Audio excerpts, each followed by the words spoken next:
4 নম্বর কনসেপ্টে আমরা কি নিয়ে আলোচনা করতে পারি?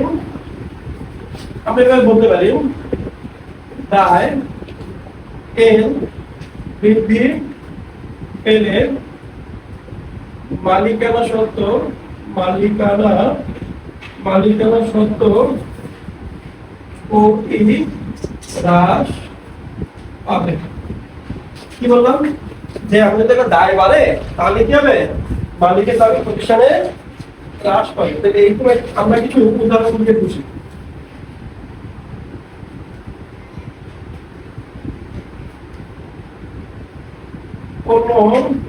কোন দ্রব্য ক্রয় করা হলো ৮০,০০০ টাকা, যার ২০,০০০ টাকা আচ্ছা লিখে দিতে হবে, যার 50% বাড়ে এবং 50% দিলে বাকি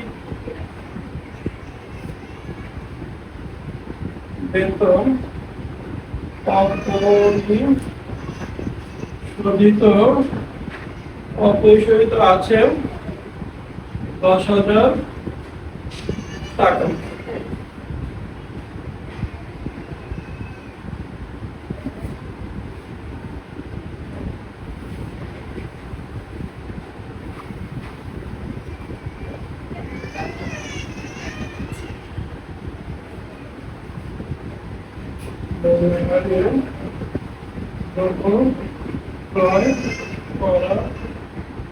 ক্রয় করা হলো ৫,০০০ টাকা।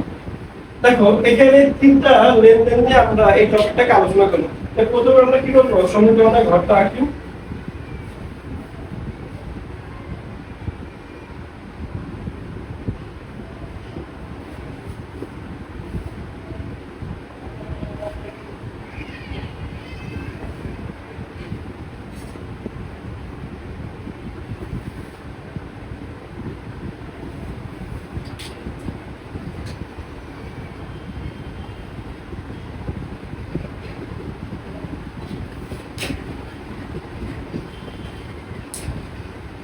তারিখ, সম্পদ, দায় প্লাস মালিকানা সত্ত্ব,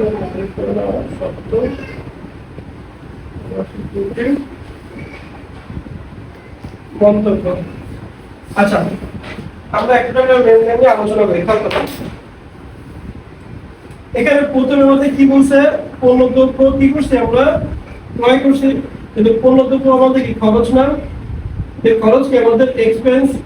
তাহলে বাড়ছে আমাদের খরচ যদি আমাদের বাড়ে তাহলে কি মালিকের অধিকার হ্রাস পাবে, ঠিক না?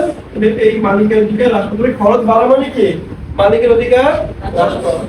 এখন এই টাকাটা হ্রাস পেল কত টাকা? ৮০,০০০ টাকা। এখন ৮০,০০০ টাকা কিভাবে হ্রাস পাইছে? বাকিতে গেছিলাম নাকি? বাকিতে কিনলে কি হবে? আমাদের যদি খরচ আমরা কি করি বাকিতে থাকলে কি হবে? প্রদেয় হিসাবে কি আমাদের দায় না? দায় বাড়ছে। আবার বিলে করলে কি হয়? প্রদেয় বিলের দায়টা বাড়ে, ঠিক না? তাহলে এখানে এই লেনদেনের ফলে কি হলো? ধারে মানে পণ্যদ্রব্য ক্রয় করছি কত টাকা? ৮০,০০০ টাকা। ৮০,০০০ টাকা ক্রয় করার ফলে খরচ বাড়ছে না আমাদের? যদি খরচ বাড়ে তাহলে আমরা কি করবো? মালিকের অধিকার হ্রাস করবো, তাহলে এবার মাইনাস করলাম। এখন এখানে আমরা কত পার্সেন্ট কিনছি? বাকিতে 50%। তাহলে বাকিতে কিনলে কি হবে? প্রদেয় হিসাবে একটা গণাবেন। তাহলে প্রদেয় হিসাব কত টাকা দায় বাড়ছে আমাদের? ৮০,০০০-এর 50,০০০, তার মানে কত? ৪০,০০০ টাকা। আর ৪০,০০০ টাকা কি বিলে গেল, তাহলে কি হবে? প্রদেয় বিল। তাহলে প্রদেয় বিলের দায় বাড়ছে কত টাকা? ৪০,০০০ টাকা। তাহলে এই দুটো যোগ করলে কত? ৮০,০০০ টাকা। এই ৮০,০০০ টাকা মালিক অধিকার হ্রাস পেয়েছে। কেন হ্রাস পেয়েছে?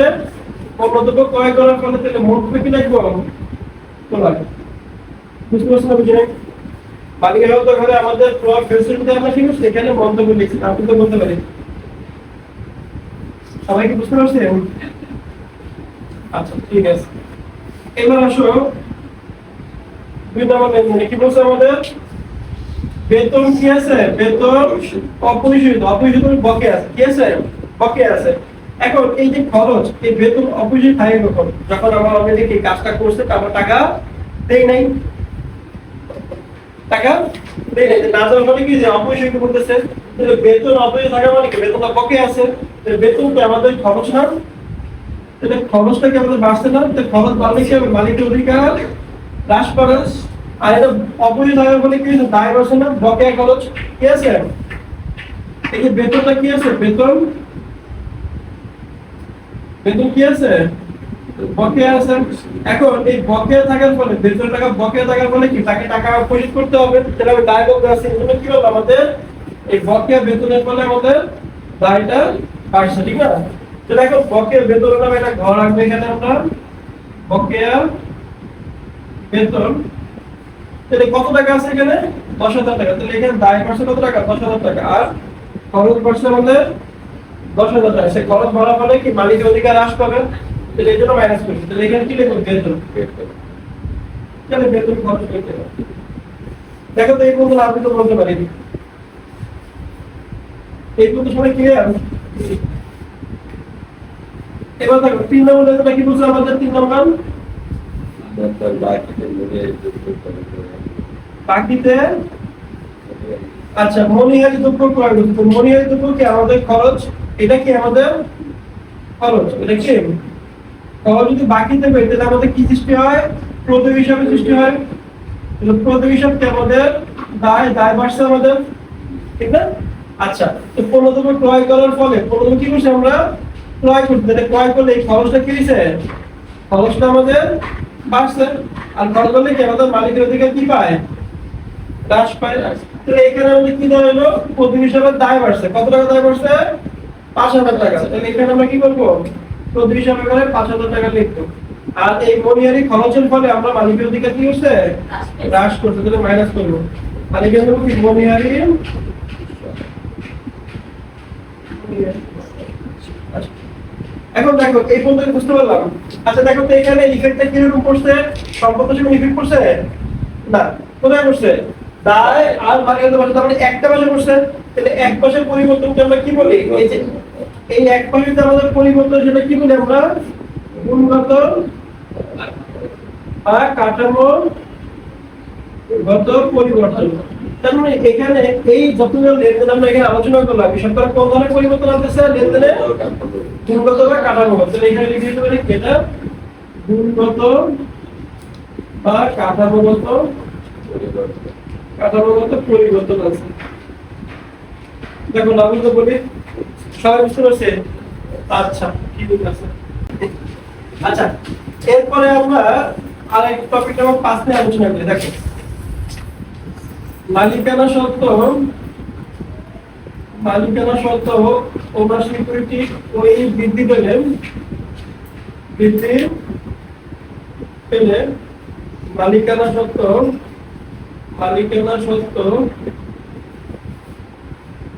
ও কি হ্রাস পাবে। আচ্ছা তাহলে আমরা কি বললাম এখানে? মালিকানা সত্ত্ব যদি বাড়ে তাহলে মালিকানা কি পাবে? হ্রাস পাবে। কিছু উদাহরণ দিয়ে আমরা বুঝি, লেনদেনের মাধ্যমে টপিকটা বুঝি আমরা। আসলে উদাহরণ এখানে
মূল্যবান ধার্য করা হলো। আচ্ছা দেখো, এই চারটা লেনদেন নিয়ে আমরা এই কনসেপ্টটাকে এখন আলোচনা করব, ঠিক আছে? তো আসো প্রথমে আমরা সমীকরণের ঘরটা এঁকে ফেলি।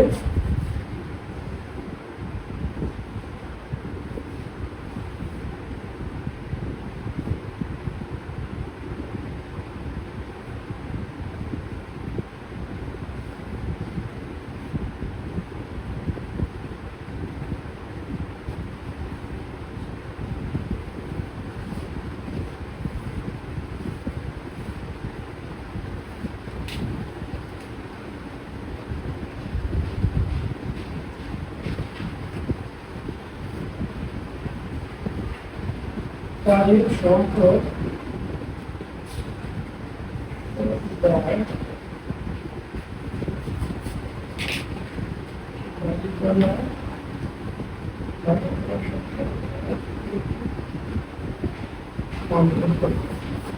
আচ্ছা, তাহলে আমরা আলোচনা শুরু করি নাকি? আচ্ছা, প্রথম লেনদেন দেখো কি বলা হয়েছে আমাদের এখানে। প্রথম লেনদেনে বলা হয়েছে বিনামূল্যে। কি মূল্যে? মানে কি টাকা পয়সা ছাড়া। কি করছে? আমরা পণ্য বিতরণ করি। পণ্য বিতরণ করলে আমাদের পণ্য দ্রব্য পরিমাণ কমে না বাড়ে? কমে। এবার পণ্য দ্রব্যকে আমরা কি লিখি? ক্রয় হিসাব লিখি। এই ক্রয় হিসাবকে আমাদের খরচ না। যদি খরচ বাড়ে তাহলে কি হয়? মালিকের অধিকার, মালিক অধিকার কি পায়? হ্রাস পায় নাকি? এখন এখানে তো খরচ বাড়ে না, পারছেন? তো বিতরণের ফলে এই খরচটা কি হইতেছে? পণ্য দ্রব্য কমে যেতেছে। তাহলে পণ্য দ্রব্য যদি কমে যায় তাহলে এখানে খরচটা কি হইতেছে? কমতেছে। খরচ যদি হ্রাস পায় তাহলে কি মালিকের দাবি প্রতিষ্ঠানে বৃদ্ধি পায়। কথা ক্লিয়ার? আচ্ছা, বিনামূল্যে যদি করি, বিনামূল্যে কেন করছি? বিজ্ঞাপনের জন্য করছি। তাহলে বিজ্ঞাপন কি আমাদের খরচ না? তাহলে বিজ্ঞাপন যদি খরচ হয়, তাহলে খরচ যদি বাড়ে তাহলে মালিকের অধিকার কি পায়? আমার সিকিউরিটি হ্রাস পায়। তাহলে খরচ বাড়া মানে কি মালিক অধিকার হ্রাসকে নিয়ে করতেছে। দেখো, এই একটা এন্ট্রিতে মালিক অধিকার বাড়তেছে, মালিক অধিকার হ্রাস পাইতেছে। বুঝতেছেন? আচ্ছা, তাহলে এবার আসো এখানে প্রথমে আমাদের কি হলো? 10,000 টাকা আমাদের খরচ হ্রাস পাওয়ার ফলে মালিক অধিকার বাড়লো। আর এখানে খরচ বাড়ার ফলে কি হয়েছে? মালিক অধিকার হ্রাস পাইছে। এখানে লিখবো কি? পণ্য পণ্য বিতরণ বিনামূল্যে বিনামূল্যে পণ্য বিতরণ। কথা কি বুঝতে পারছেন? তারপর তো বলতে পারি। অথবা তোমরা এখানে আরেকভাবে লিখতে পারো, এগুলো লেখার দরকার নেই, আপাতত এভাবে লেখো। তারপর দেখো সেকেন্ড টপিকটা কি বলা হয়েছে? পণ্য উত্তোলন করতে। পণ্য উত্তোলন করলে কি ক্রয়ের পরিমাণ কমতে পারতেছে, খরচ এই ক্রয়ের পরিমাণ হ্রাস পাইতেছে না? হ্রাস পাইলে খরচ হ্রাস পাওয়া মানে কি মালিকের অধিকার বৃদ্ধি পাওয়া। আর উত্তোলন করছে, উত্তোলন কে করছে? মালিক করছে। মালিক যদি উত্তোলন করে তাহলে মালিকের দাবি উত্তোলনের ফলে কি পাইতেছে? উত্তোলন কি মালিকের অধিকার হ্রাস করে। তাহলে এখানে কি দাঁড়ালো? এখানে খরচ হ্রাস পাওয়ার ফলে মালিকের অধিকার বাড়লো, আর এখানে মালিক উত্তোলন করার ফলে মালিকের দাবি কি পেল? হ্রাস পেল। বুঝতে পারছি? এত বুঝতে পারছি? কি দেখতে পারি আমার বিনা টপিকে যে 15,000 টাকা এখানে প্লাস ফিগার দেখতে পারি, এবং 15,000 টাকা কি করতে পারি আমরা? নেগেটিভ ফিগার দেখতে পারি। আর এখানে কি দেখবো আমরা? পণ্য উত্তোলন। পণ্য দেখো তো এই পর্যন্ত কি বুঝতে পারছি আমরা? ক্লিয়ার? আচ্ছা, এরপরে আসো এখানে আমাদের কি বলা হয়েছে? মালিক কর্তৃক। কে চাইছে? মালিক। বিক্রয় মূল্যে। কি মূল্যে? তারপরে প্রতিষ্ঠানে বিক্রয় হয়েছে। কি হয়েছে? বিক্রয় হয়েছে, কিন্তু এই টাকাটা মালিক দেয়নি। তার মানে কি হচ্ছে? উত্তোলন করছে। তাহলে উত্তোলন করলে মালিকের অধিকার হ্রাস পেয়েছে, বৃদ্ধি পেয়েছে? হ্রাস পাইছে। মালিকের অধিকার কি হয়েছে? হ্রাস পাইছে। আর এখানে দেখো মালিকের অধিকার হ্রাস পেলে এখানে কি বিক্রয়ের ফলে প্রতিষ্ঠানে কি আয় বাড়ছে না? তাহলে এই যে বিক্রয়ের ফলে কি হয়েছে? প্রতিষ্ঠানে বিক্রয় করার ফলে কি হয়েছে? প্রতিষ্ঠানের আয়টা কি হয়েছে? বৃদ্ধি পেয়েছে। আয় বৃদ্ধি পেলে কি হয়? মালিকের অধিকার বৃদ্ধি পায়। আর মালিক উত্তোলন করার ফলে মালিকের অধিকার কি পাইছে? হ্রাস পাইছে। হ্রাস পাই কি করবো? মাইনাস করবো। তাহলে এখানে আমরা কি লিখবো? 8,000 টাকা এখানে প্লাস হবে, 8,000 টাকা কি হবে?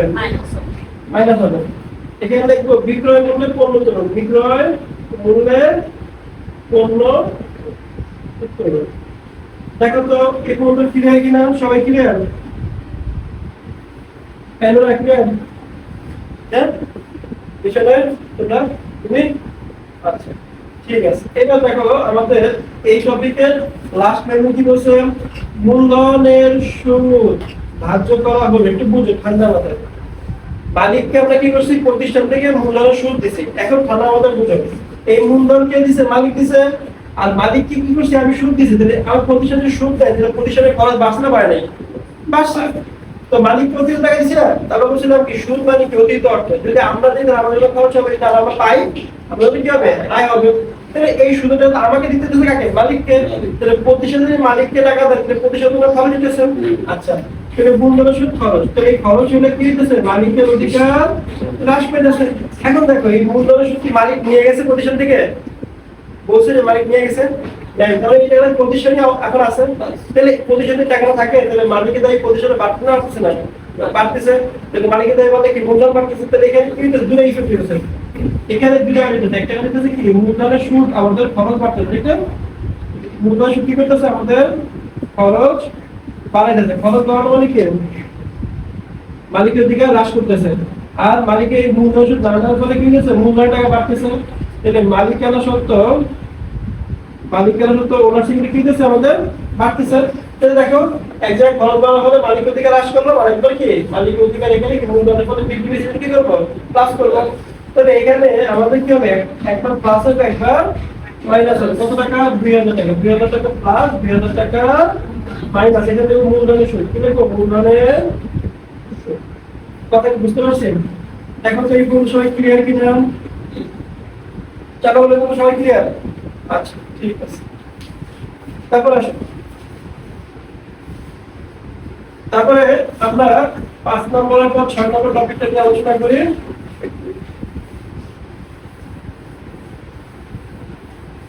দেখো 6 নম্বর লেনদেনটা কি হইতো, 6 নম্বরটা কি হইতে পারে। আচ্ছা, এখানে একটু খেয়াল করো, এখানে আমাদের কি ছিল, এক পাশে ইফেক্ট করছিল না, মালিকের অন্তর পাশে। তাহলে কোন ধরনের পরিবর্তন হয়েছে, এক পাশে কি হবে, কাঠামোগত পরিবর্তন, ঠিক না? Very good. তাহলে এবার আসো 6 নম্বর কনসেপ্টটা নিয়ে আলোচনা করি। 6 নম্বর কনসেপ্টটা হলো দায় এর বৃদ্ধি পেলে, দায়ের বৃদ্ধি পেলে দায় এর হ্রাস হবে। কি বললাম, দায়ের বৃদ্ধি পেলে দায়ের হ্রাস হবে। তাহলে কিছু উদাহরণ নিয়ে আমরা এটা আলোচনা করি। দেখো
আচ্ছা, দেখো এখানে একটু খেয়াল করি। এখানে দুটো লেনদেন দেখছি, দুটো লেনদেন দিলে আমরা এটাকে বুঝাবো যে একটা দায় বাড়লে একটা দায় কি হবে, হ্রাস পায়। তো প্রথমে আসুন শুরু করতে চলে আমরা ঘরে একটা বলে একটা রিপিট করব।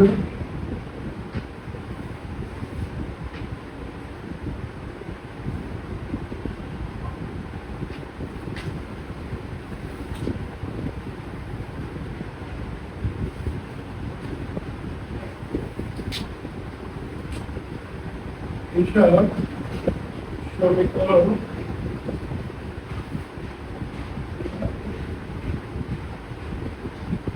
সম্পর্কে দায়ের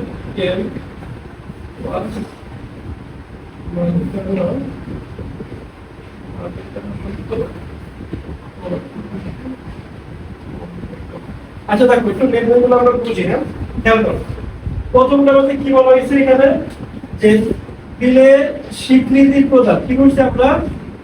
বিলের স্বীকৃতি প্রদান করছি। যদি আমরা কোনো বিলের স্বীকৃতি প্রদান করি সেটা হবে প্রদেবেল। কি বিল? প্রদেবেল। আমাদের জন্য সেটা কি বিল হবে? তাহলে যে বিলের স্বীকৃতি প্রদান সেটা কি বিল? আমাদের প্রদেবেল। তাহলে প্রদেবেল কি আমাদের দায় না? দায় এর আমাদের কি বাড়ছে না বাড়ে নাই? স্বীকৃতি দেওয়ার ফলে বাড়ছে। এখন কার বিপরীতে দিছে? আমাদের পাওনার তো পরিশোধের বিপরীতে। এখন প্রশ্ন হবে পাওনাদার কেন প্রদেবেলটা নিবে? ঠিক আছে, পাওনা নিবে এই কারণে পাওনাদার নিশ্চয়তা পাইলো যে অমুক তারিখে সে টাকাটা পাইতে যাবে। সেটা দেখা যায় কি যখন প্রতিষ্ঠান পাওনাদার 25 টাকা পরিশোধ করা হয় তখন পাওনাদার প্রতিষ্ঠান করে তুমি আমাকে লিখিত দলিল করো তুমি আমার কবে টাকা দিবা। এতে করে সে আইনানুগ কি করতে পারে? কোনো ব্যবস্থা নিতে পারে। সাধারণত এই কারণে করা হয়। তো এখন দেখো এটার ফলে কি হচ্ছে দায়বদ্ধতা প্রতিষ্ঠানে আবার এখানে কি এই দ্বারা কমে যাচ্ছে। কারণ 5000 তোমরা বলবে না তোমাদের পাওনা কত টাকা হবে? তোমাদের কি রকম টাকা হবে? দায় হিসাবে। তাহলে এখানে এই প্রতিগুলো দায় বলে দিবে এখানে কি এই দ্বারা হ্রাস পেয়েছে আমাদের। এখানে কি হচ্ছে পাওনাদার দায়টা কি পাবে? পাওনাদার কি পাবে নাকি আমরা প্রতি হিসাবে দায়টা কি পেয়েছে আমাদের হ্রাস পেয়েছে। তাহলে এখন দেখো এখানে আমাদের প্রতিগুলো দায় বাড়তেছে আর এখানে আমাদের পাওনাদার কি করতেছে? দায় হ্রাস পেয়েছে। তাহলে আমাদের কি হইতেছে এখানে প্রদেয় বিলে প্রদেয়গুলো দায় বাড়তেছে কত টাকা? 10,000 টাকা।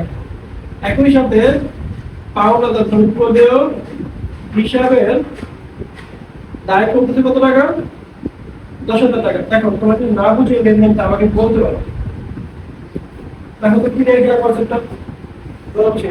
আচ্ছা তাহলে এখানে কি হলো? এখানে আমাদের বিদেশি নিয়ে দেওয়ার ফলে দায় বাড়ছে। আর কাকে দিছি? পাওনাদারকে। পাওনাদার আমাদের টাকা চাবে না, এই টাকা হলো সে কি টাকা যাবে? বিলের টাকা চাবে। তাহলে এখানে পাওনাদারের দায়টা কি হয়েছে? হ্রাস পেয়েছে। এটা কি করছে? মাইনাস করছে।